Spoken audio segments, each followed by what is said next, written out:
I'm one of the two community people here. Community mentor, I guess would be the formal term, because in the Leads group, we're divided into smaller groups, and it just gives us a chance to talk to one another on a smaller group about kind of whatever related to the pieces that the Leads Fellows are working on or related to other issues. I've been an individual mentor for Leads for like many years when we started the mentorship, and then was asked to do this just last year. And I have to tell you, it's been an honor and it's been so much fun, because all of you guys, potential, and the people that become Leads Fellows are like way smarter than me and a lot of fun to work with. And it's really a treat. So I'll be quiet after that. Hi, I'm Steve Zweig, and I'm the other community mentor. Long time history with ADFM, and really appreciated being part of the leadership development work that ADFM has done. This is my first year in this role, and we have a great group of fellows that we're working with this year, and looking forward to spending more time with them. Hi guys, so I'm Jessie Vera. I'm the program and communication coordinator with ADFM. But basically Sam and I are both the contacts for everything Leads. So we join on everything, all the weekly meetings, the workshops, and just try and help keep things moving along, help share all the curriculum and things like that with you. And I'll pass it to Sam. Thanks, Jessie. I could not have said it better myself. I'm Sam Elwood. I am the project and data manager for ADFM. And just like Jessie says, we're kind of just are herding the cats throughout the year. That's a great description. I was just thinking that when Sam said that. Jessie and Sam do a lot to herd the cats of a group of people that are going lots of different directions all the time. So for which we're incredibly grateful. I'm Myra Muramoto, and I'm the Leads Fellowship Director. And my other job is I'm the department chair at University of Colorado. And I was originally a fellow when it was the ADFM Fellowship, and I'll give you a little bit of history about kind of how things have evolved over the years. Next, and it's been a labor of love and just an incredible honor to meet all the folks that are really leaning in a real substantial way to be the next leaders of family medicine. And it's just super exciting to see what people are thinking about, what challenges they're facing, and how they meet those challenges and learn and grow from sharing ideas with each other. How this all got started, and back in 2008, ADFM does an annual survey of chairs. And they noticed that over the half of the chairs were reporting imminent turnover in chair positions.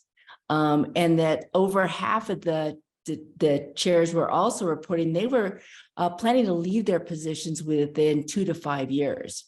And so realize, whoa, we really have a big turnover happening here. And because of that, ADFM the next year, 2009, started offering a senior leadership development program to really get a pipeline of future chairs ready. And so I was a participant in that program. It was structured really different at that time. But then we took a look at ourselves in 2015 and noticed that in the first year, 6 years of the program, only 12% of the fellows had been women, and an unclear number were minorities. We weren't really tracking that at that time.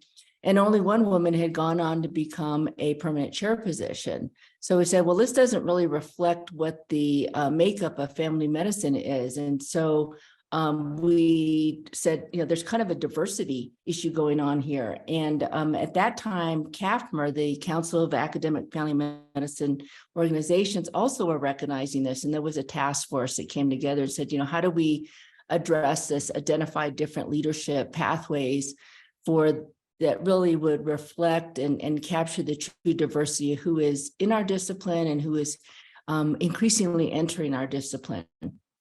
So in 2019, then we embarked on a plan. We made some changes. I became the fellowship director in 2017 or so, thereabouts. And in 2019, we got a summer together with really different interested parties and invested parties in family medicine leadership. And that include the board, ADFM, the ADFM. Steve was a sitting dean at that time, so he attended as a family medicine physician who was also a medical school dean. We invited the executive director of ELAM to really say, and then department administrators, a non-academic CEO of a non-academic multi-specialty system, and said, what are the challenges facing family medicine leadership going forward? What are the challenges now, but more importantly, what's going forward? What do we need to prepare for? And one of the things we realize is that the job of a department chair and senior leader has changed drastically over the past number of years. It used to be a more of an academic, pure position, and that is just not the case anymore. There's increasing responsibility for the clinical enterprise and being able to lead and manage the clinical enterprise that wasn't there before. So we decided we're going to really expand our aim for the fellowship, not only for physicians and family medicine faculty, including non-physicians, but also for department administrators, because we reasoned it would be wonderful to have a hospital CEO or a health system CEO that is a family physician, but truly understands the interface between academics and the health system.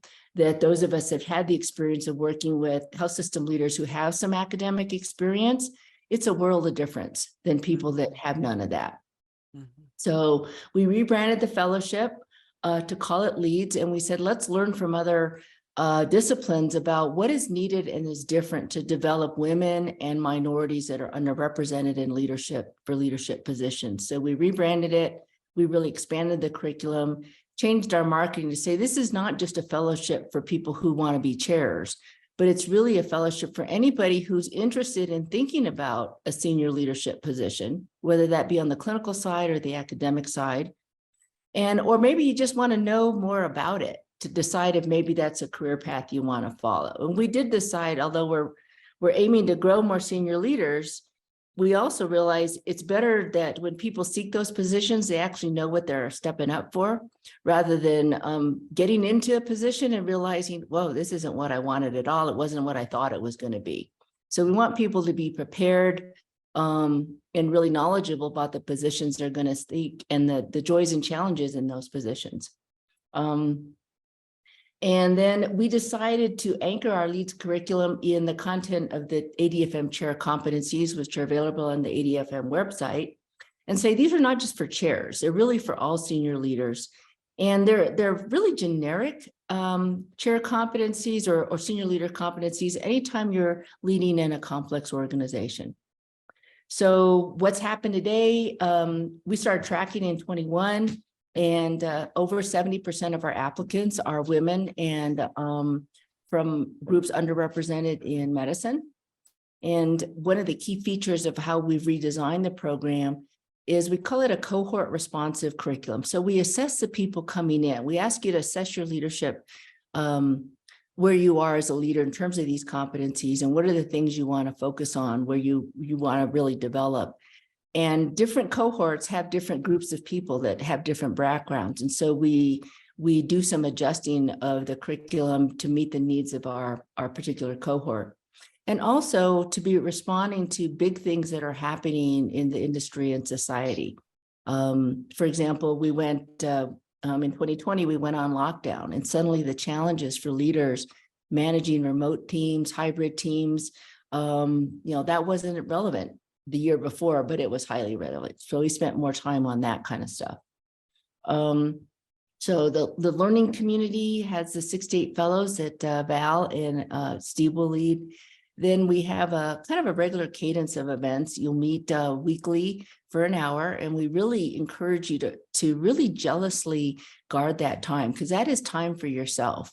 And we also emphasize to the sponsoring department and chair, this is an investment in the fellow, and it's an investment by the department So it's really important that they make sure that you have that time for yourself to develop as a leader.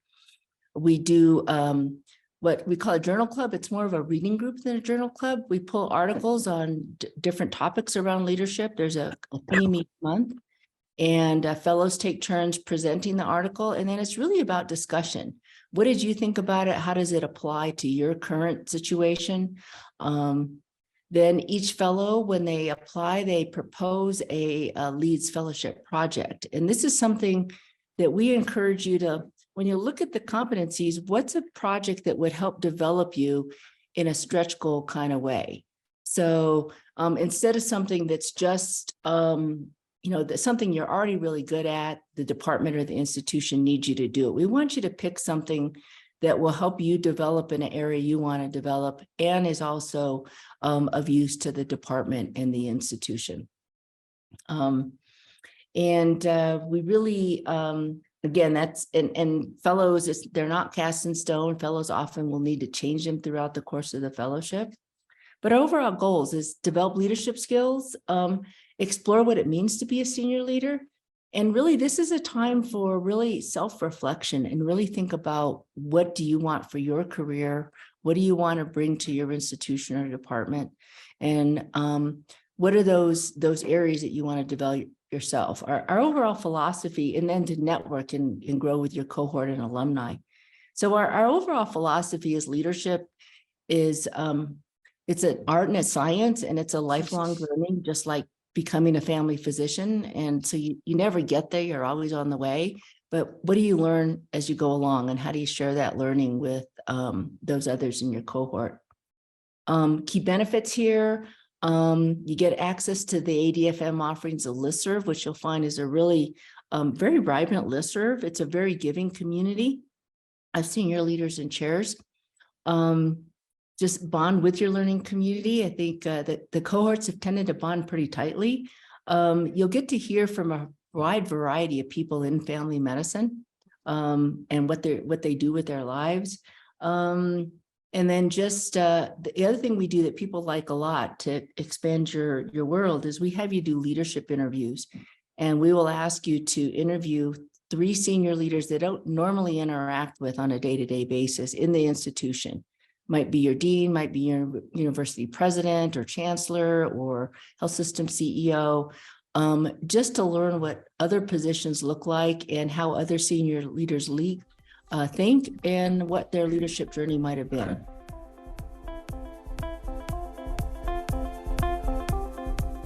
Hi, everybody.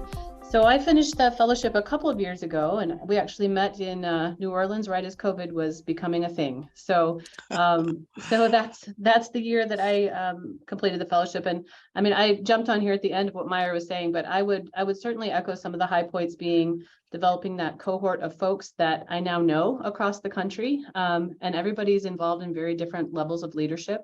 And that's good. That's what made it really interesting, was to see what was interesting to my colleagues who were in different positions than I was. So that collegiality has definitely continued.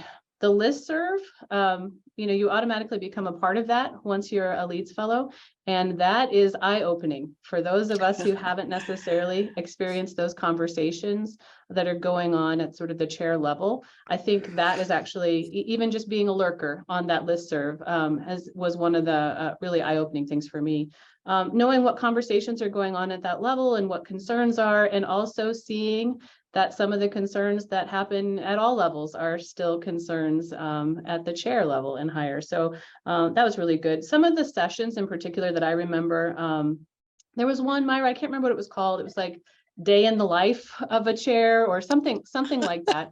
Sort of learning, and maybe you already discussed that, but sort of learning about what really happens and what a chair's life is like. Especially if you're just kind of exploring that as a possibility for your future. And then recognizing that the end result of this doesn't have to be chairhood. So our chairmanship, chairwomanship, whatever the right word is, but that doesn't have to be what you're seeking out in order to benefit from this. So I feel like I learned and grew a lot, came into it not necessarily knowing what I was headed for, or what I didn't have a specific outcome that I was seeking. but made a lot of great relationships along the way and continue to enjoy those. I still get text messages from my Leads fellows, and it's fun to see them at the ADFM meeting or wherever we cross paths. Hi, I think I was in 21. Yes, so we had all Zoom because we Oh, were that's literally right. traveling at that time. But you know, I have to say that I was worried that I will not know my classmates, fellow colleagues, but at the end, we all bonded so well. We know each other, and we still keep in touch. It was really a good experience because, you know, as my chair says, you know one program and you know one program. You don't know the other programs, even though we are all family medicine programs, like academic programs. And to know from others and learn about different projects that each of us picked based on the needs for our programs helped me understand a lot of common things we have together, common issues that we struggle with, and solutions. And the spirit of bonding together, feeling we're all together, feeling easy that, oh, I can ask for help. And also looking at leadership, and it can be so varied in various environments. But what is leadership in family medicine? Especially my interest is in academic programs. I looked at things, as I mentioned, over and over with different lenses. Reading about articles that are not necessarily all from family medicine program leadership, but other, like the Harvard Business Review that Myra, you always shared with us. Now I look for things into Wall Street Journal and the Harvard Review as well when I think about problems that I want to solve or new things I want to introduce. So those avenues to think about new things, to think about what else is there, where can I ask for help, and how everybody else in the nation works. What keeps them awake at night? What makes them alive? All of those were very, informative in a collegial way. I learned about it and bonded with my colleagues in a way that it strengthened me. I feel I belong to this group, who are the future leaders. So that was very, very useful and valuable to me. The project that I focused my Leach Fellowship around was sort of increasing scholarly capacity across a department. And in our case, our department is 5 separate residency sites, a PA training hub spread across the state of Illinois. So really kind of some unique challenges. And that is something I continue to work on, but, focused specifically on aspects of that for that portion of the fellowship year. At the end of the fellowship, you present to the group, both your Leads cohort as well as at the actual ADFM meeting, and get some good feedback and insight from folks who've been there before. The fellowship project, I'm not sure it's still the same. I had a mentor advisor that I chose. I think now maybe sometimes those are assigned as well, but a lot of good leadership across ADFM to help support whatever projects you're interested in. And, it's been fun now even seeing some of the current fellows doing similar work that I did, and we're still learning from each other and continuing to take those ideas back. Do have you do it your presentation of your Leads Fellowship in a special kind of format. It's called an Ignite Talk. And an Ignite Talk is 20 slides presented in 5 minutes, auto advancing every 15 seconds. And we do that because it's fun and it's a different way to present than we're usually used to as academics. And having that elevator speech and really being able to quickly and dynamically get your message across is really important as you get into more senior leadership positions. A lot of times you're dealing with people that are really busy and pretty short attention span. So you got to be able to get the message out there in a captivating way. Yeah, those Ignite Talks go by quickly. And when you're preparing them, you really have to prepare them to make sure you can say what you need to say in 15 seconds or it moves on without. It was fun though. I would just really add to what Becky was talking about with regard to having a cohort of peer mentors that endure past the year-long time of being a fellow is just so incredibly valuable. I think all of us have experienced the loneliness of being a leader and being in a circumstance where, we're not sure what to do, and being able to call on a group of people that we trust and know in that situation is just incredibly helpful.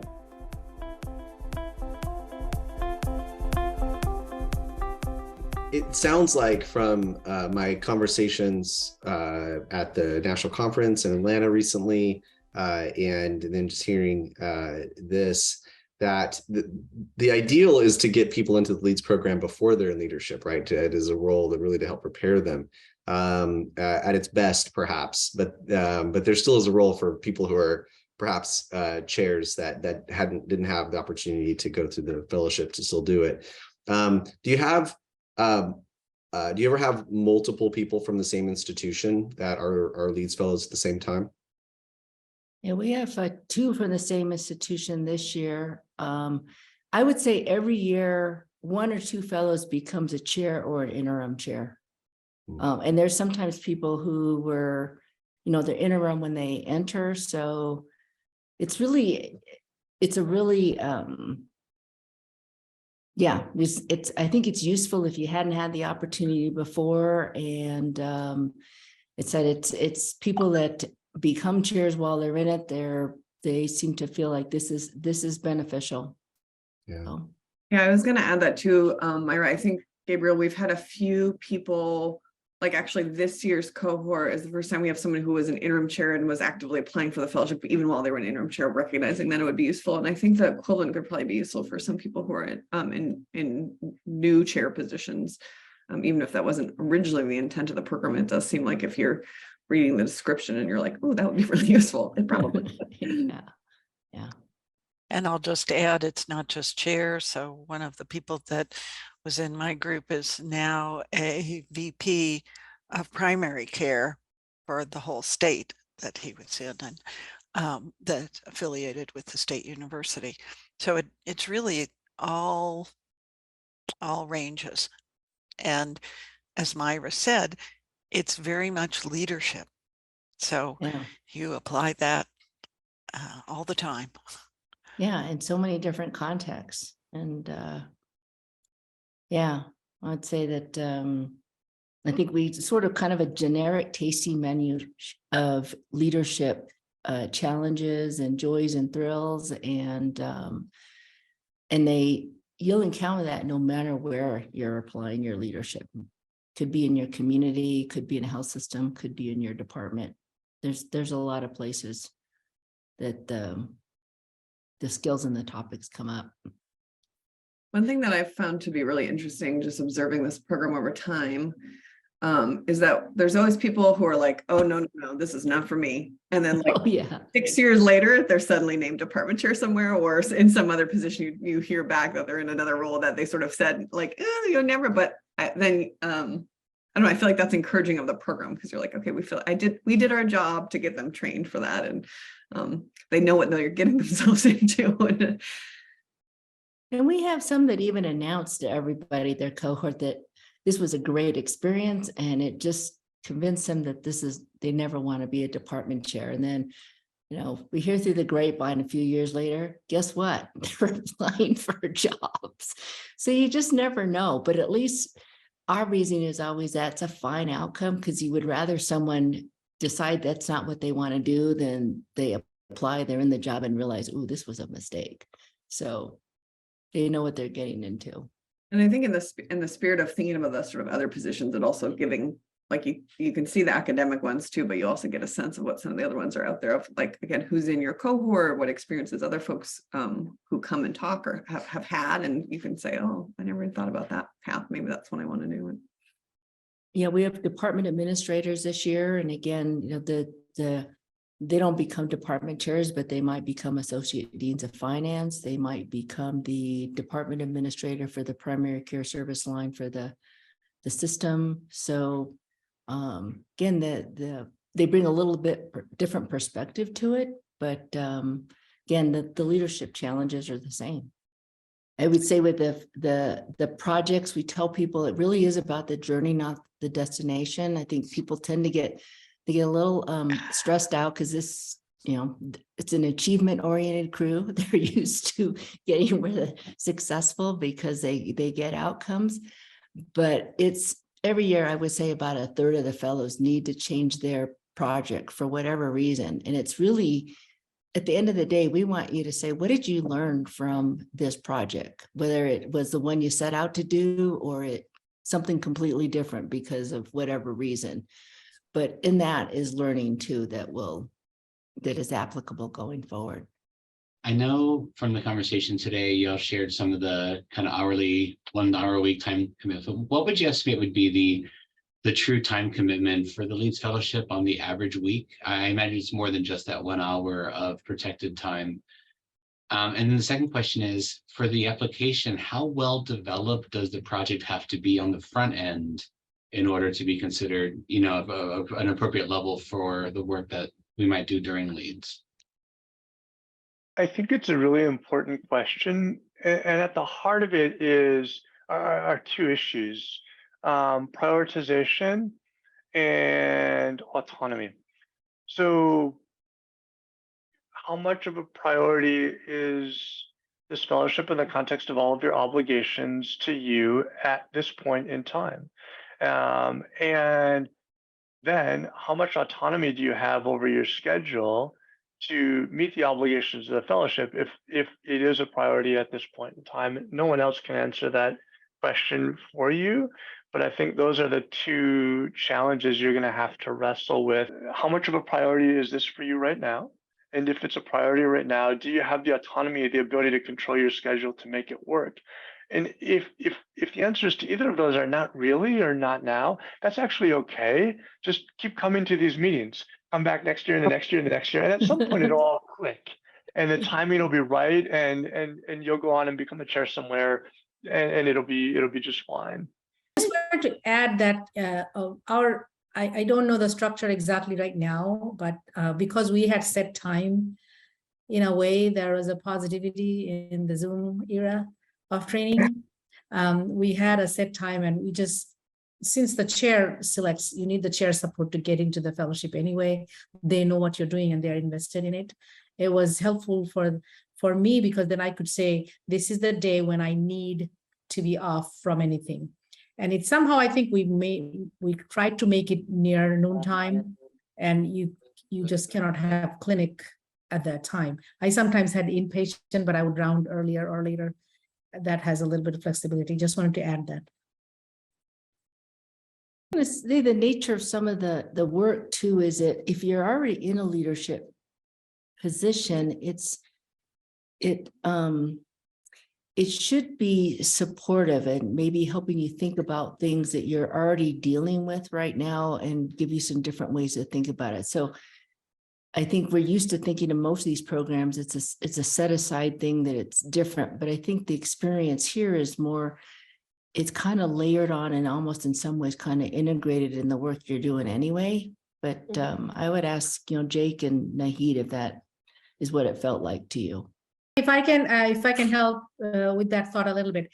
For example, we have to do projects. So if you pick the most priority, the project that takes most priority, you can actually make that happen within the time of the during the fellowship duration time period. That, let's say for example, I try to do talent identification and faculty development related things. I was actually doing something similar at the school, and then this helped me tremendously to do what my project that I was doing at the school level, because the understanding, ability to evaluate and learn different things to make the project happen. It was very helpful. As you know, Myra, I was the faculty senate chair at the same time, and I developed that promotion, the mentoring program at our school, which is now in the second year and very successful. And that actually happened at the same time as I was working on my project for the Leeds Fellowship. And I thought the two or complementary to each other. So I just wanted to share that if you have a project that's your priority, don't duplicate your work, use the same information and work to solve the other problem. And since you are the leader, you know what is the most priority for your department. And you can get all these consults through your Leads Fellowship, because everybody pitches in to help you what may work and what may not work. Just in case you are thinking that you're overwhelmed, but your project can be done through this fellowship that you may not be able to get done. For me, it was really helpful that I had that hour always blocked and nobody was allowed to steal it. And so that alone was really helpful in making sure that I was accountable to that. And then in terms of extra time, I would say it varied from week to week. There were weeks when I naturally was going to be working on the subject of my project more anyway. And so I sort of would, attribute that to somewhat of my leads work, but also my regular work that I was working on. And then of course, in the preparation for, presenting or for being the leader for a weekly meeting, I was putting a little extra time. What I've come to realize about any sort of these professional development things though, is that you get out of it what you put into it. And so yes, you can skate by and not invest a lot of time, but you're not going to receive as much benefit from it if you do that. And so really staying engaged in it and making sure that you truly put some effort into devoting specific time to developing those skills you want is really important. So I would just leave with that. Everybody told me that too. And I kind of said, yeah, but it really is true. And so good luck to everybody. I'm sorry I have to jump off. We've learned over the years that even if it's really carefully spec'd out, things change, like pandemics happen and, there's a merger or acquisition. So you ought to have an idea really what you hope to accomplish. And more importantly, what are you aiming to gain in terms of your leadership skills development? Because that's really the underlying purpose, more so than you're going to accomplish something that your institution needs done. Because this is really about you as a fellow. And the fellows tend to pick things that are related to the jobs they're doing anyway. So it's kind of hard to say what's the real time commitment. This is one of those that a lot of what you're learning in your dedicated time ends up getting used on a day-to-day basis in your day job as a faculty member. So I think fellows can maybe speak to that a little bit better than me. But what we're really looking for when we're reviewing applications is more that it's there's some sort of stretch goal embedded in there for your own personal leadership development, and it's less about what the project itself is, as long as it sort of has that piece built in, if that helps. But I agree that some of it's to get out of it what you get it. Yes. Mark, for me, the fellowship was an opportunity to open doors. I was able to meet with people under the guise of the fellowship that I probably wouldn't otherwise have been able to get a meeting with. And that was incredibly valuable at many levels and for many reasons.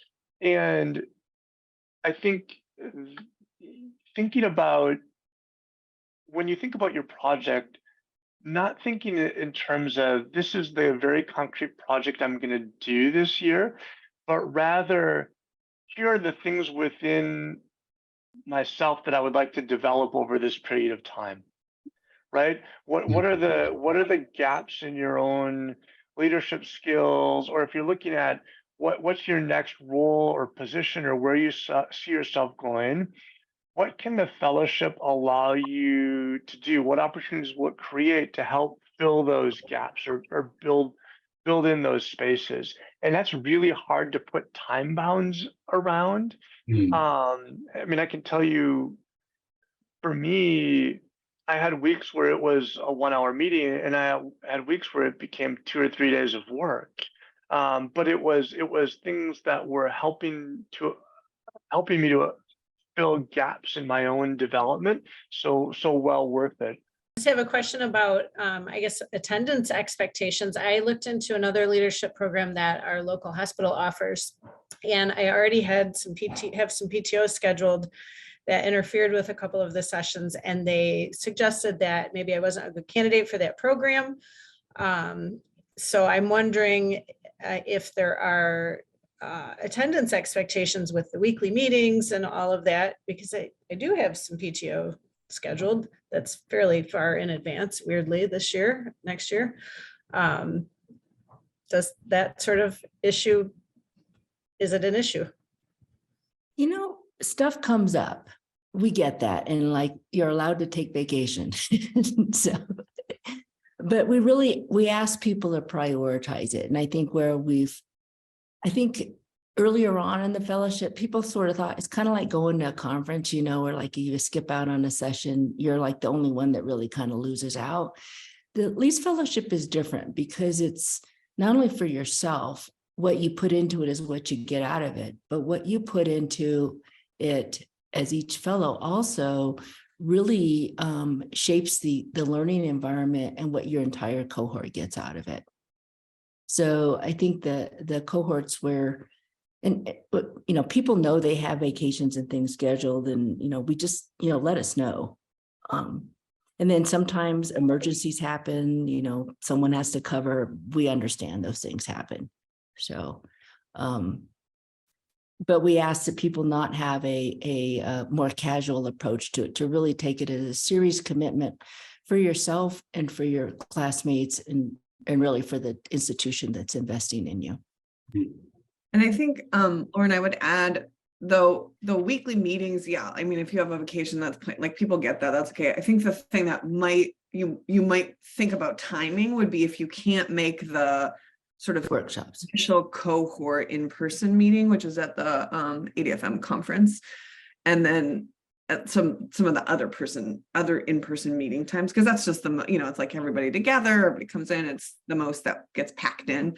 So we have in the past suggested people who already knew they couldn't make that one to just think about maybe the following year or something, just because it really is, if you kind of miss out on that first cohort bonding opportunity, it never is quite the same. I think we've had that happen in the past, and people like, I think at the end, never quite fit in. Never quite got in. I really wish I could have made that first meeting. And so we want you to have the experience of the cohort bonding. And then we have the in-person workshops, because we have the ADFM one, and then we have one with AAMC. And I think in years past, it was considered more optional. I think we've really made that as much more of a required activity, because as family docs, we tend to go to a lot of the family medicine conferences. And so what's really important about AAMC is to get out of the family medicine echo chamber and realize most of academic medicine, including your boss, which will be the dean if you're a chair, that's not how they think. And really, you know, what's the broader field of academic medicine, what they're thinking about, how they see the world, what's important, because that really sets a lot of the tone and the initiatives and things that start happening really at a school level. I think, Steve, you can, having been a dean, you can speak to that more, but it gives you insight into how people above you, your dean and your dean's boss think. Let me just say, for those, I don't know how familiar all of you are with ADFM. Some of you obviously I know have participated, but this is just really a first-rate organization under Amanda's leadership, and it's very apparent to me, with regard to this program, the incredible support that Jesse and Samantha provide, and to have an opportunity to work with people like Val, who's been a chair for a long time in 3 different places, that sort of experience is just incredibly valuable. But I think even more important, it's really a supportive environment. This is a group of people that want you to be successful. I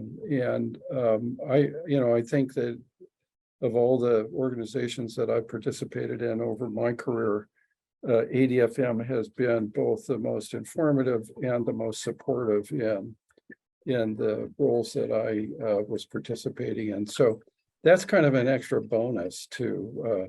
We didn't really talk about how significant that connection with ADFM, all of the department chairs and administrators from around the country, is to this program. Mm-hmm. Yeah, thanks, Steve. mentioned Myra, but Myra is really the incredible leader for this and has made a tremendous commitment to this task and has great experience in not only in this program, but in the ELAN program that she's brought to helping to, I think, shape and revitalize the fellowship in really important ways. Yeah, I have to say that a lot of what I brought to it is really from my experience at ELAM and what, because they've got close to 30 years of experience in leadership development and what they found that really works for people. And it's so my best ideas are stolen from ELAM. Heard it before, but it really is true. And it's sort of a guiding principle of this Leads Fellowship, which is Myra's quote, "It's all about the journey." And it really is. And there is flexibility built in so that because each cohort is not the same. And so that we can expand or contract different parts to meet the needs of the people that are in the cohort. And it's sort of part of, at least for Steve and I, certainly, and the rest is, you know, it's our role to facilitate what you need to think about, experience, talk to, and develop your skills in. The applications are already open, so I will also link the website. You can take a look at really everything there, and it has the timelines, most of the dates and everything shared. So you should be able to get a good amount of information there, but any specifics or questions around the application or nomination forms and things like that, definitely feel free to shoot us an email and we can get you the information you need. Also, if you're interested in speaking to an alumni one-on-one, that is something that we have done in the past. For something you'd like to do, just reach out to Jesse or I. Yeah.